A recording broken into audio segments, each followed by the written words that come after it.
So I found the cheapest cruiser here in my local dealership, and today I'm going to tell you what I think about it. This is 2007 Yamaha VTX 1100 Classic, and I can't tell you how happy I am that I remembered that. I could not remember the name of this freaking bike. I kept asking Rob here at American Biker, I'm like, dude, what's the name again? You know, like, but I do know some things about it. But the point here is just to tell you what $3,400 cruiser, what you're gonna get for that.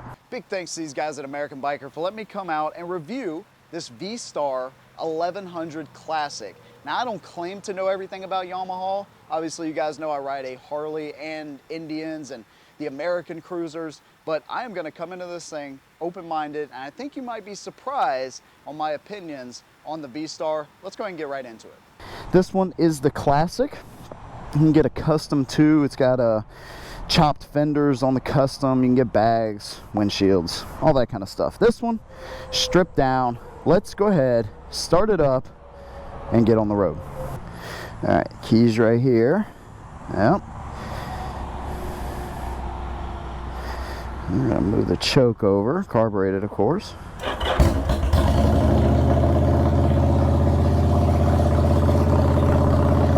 Woo.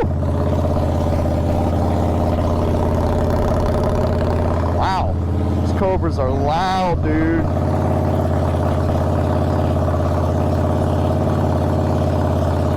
Sounds really good though. I know it'll come through kind of distorted on y'all's end, but oh, much better. At least much better for the video. That sounds good. We'll let it kind of warm up and do its thing here. It's not a particularly cold day here in the south, but it hardly ever is. So dual carburetors on this one, right? 1100. Let's just take a look at the back here. Of course, you have those lollipop style turn signals. We'll get into some of that in the walk around, of course. All right. Really low seat height, dude. 27 inches, I think. 27.9 maybe. It feels honestly lower than that. Oh my gosh, it's light. Jeez Louise. So when I was looking at some of the specs on this thing, I was like, 600 pounds, it's got some weight. I know it feels better than any of the frickin' Softails. Oh. Alright. Love the low seat height. I'm 5'7", 5'8" on a good day, so that's a good thing. Alrighty.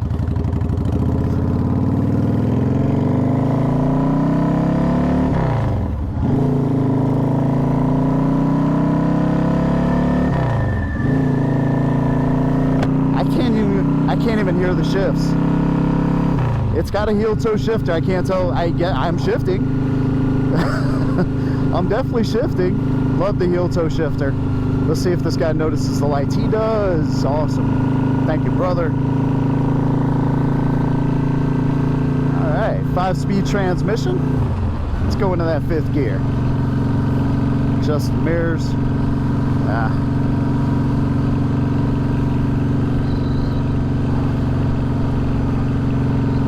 Well, holy crap, this is comfortable. I'm pretty excited about this, actually. So it's weird because, like, compared to, let me compare it to another comfortable bike that I've ridden, and that being the Heritage Classic. This one feels like you sit on top of the bike, not necessarily in the bike. It feels like you're sitting up kind of high. Not that that's a good or a bad thing, it just feels like you're sitting up high. So, whatever. The floorboards are nice, right out in front of you, right where God intended them to be. Fantastic. Yeah, I'm in 5th gear. You can really feel it kind of. Man, this thing sounds good though, dude. It's loud, but it sounds good. How much of that would you want to deal with on a road trip? Probably not much. Probably wouldn't want to deal with that too much, but regardless, it does sound good. I can't get over how comfortable this thing is, dude. And I cannot hear the shit. I can kind of feel it going down, but I can't even really feel the shifts going up. It's really weird. Brakes are a little spongy. This is an 07 though too. I mean, come on. It ain't gonna be perfect, so that's okay. Clutch is smooth, lets out really easily. It's cable clutch, of course. 2 people going at the same time. That's always good.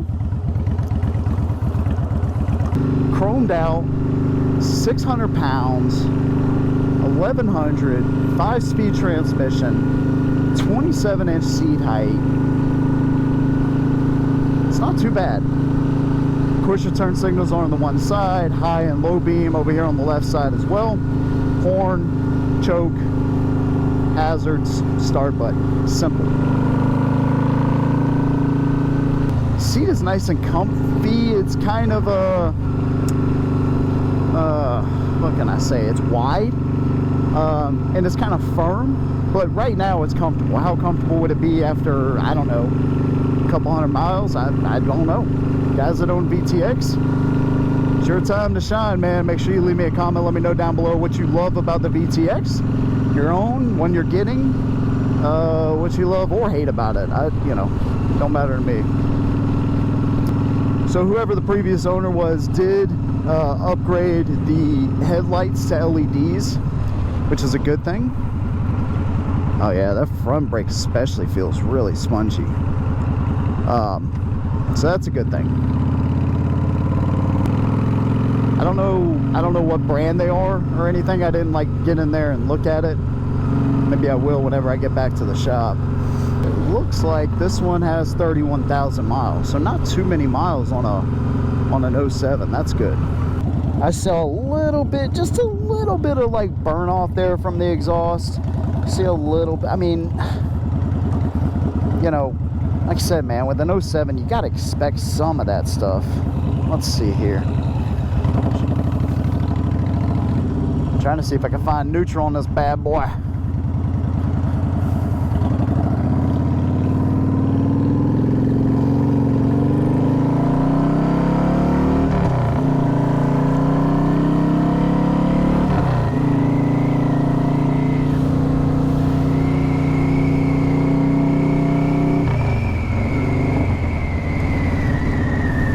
Just a simple, lightweight, comfortable cruiser. Who is this bike for, man? This is really a great bike. I'm gonna keep it in gear. Those lights are not great back there at all. This would be one of the better bikes, I think, for somebody that's returning. If you're a returning rider and you want a cruiser, you want to get into cruisers, this would be a good option. Oh, by the way, here's your trip. Yeah, 31,000. Because it's so lightweight, super comfortable. Oh, I found neutral. Much easier than a Harley, that's for sure. So returning riders, new cruiser riders, new riders, I mean, it's an 1100. It's got some power, it's got some torque. That's what these things are designed to be. So if you are somebody that's a little bit more cautious and you know your skill level and you're willing to stay within inside that until you get more comfortable, then yeah.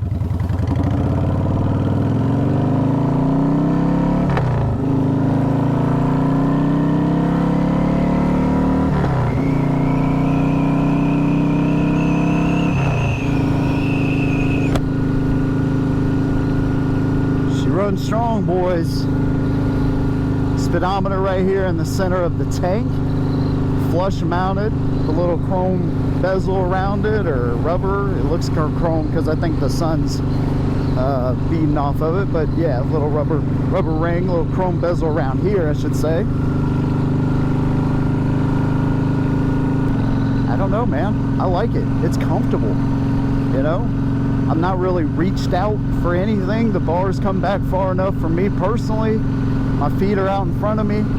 add a set of highway pegs, and this would be a nice cruiser. Now, if I were to buy this bike, oh, by the way, other things that this would be good for, I don't want to get too far ahead of myself.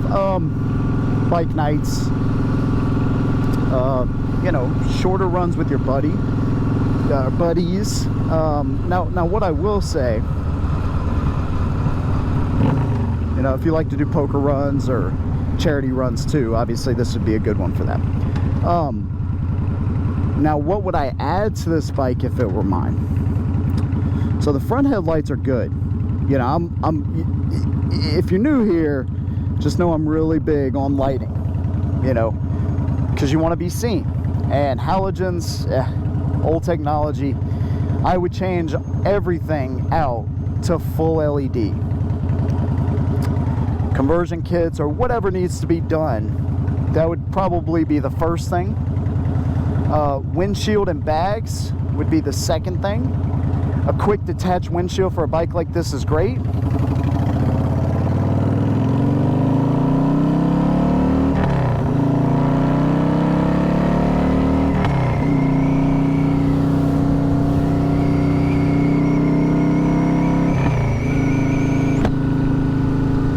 Because that way you get the best of both worlds.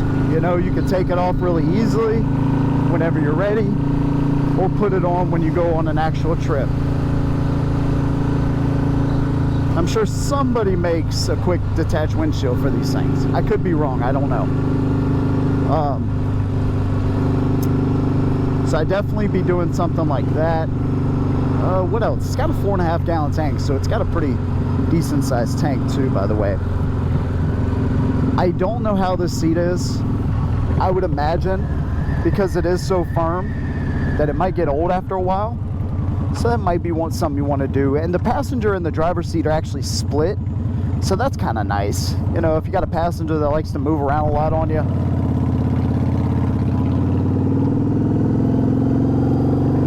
But I might upgrade those seats. Just depends, man. I don't know how it is after an extended trip, you know what I mean? Other than that, man, the seating position, floorboards, it's very comfortable.